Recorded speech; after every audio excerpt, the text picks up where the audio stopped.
ହବ ସେଇଥିପାଇଁ ମୁଁ ଯାଇକି ହବ ସେ ମୁଣ୍ଡରେ ମୁଣ୍ଡିଆ ମାରୁଛି ହେଲେ ମୋ ସ୍ୱାମୀ ଚୈତି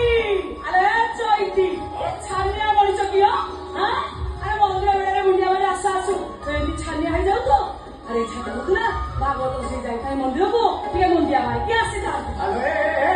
ତତେ କେତେ ଥର ମନେ କରୁଛି ମନ୍ଦିର ଭିତରକୁ ଯିବା ପାଇଁ ମନରେ କହିବୁ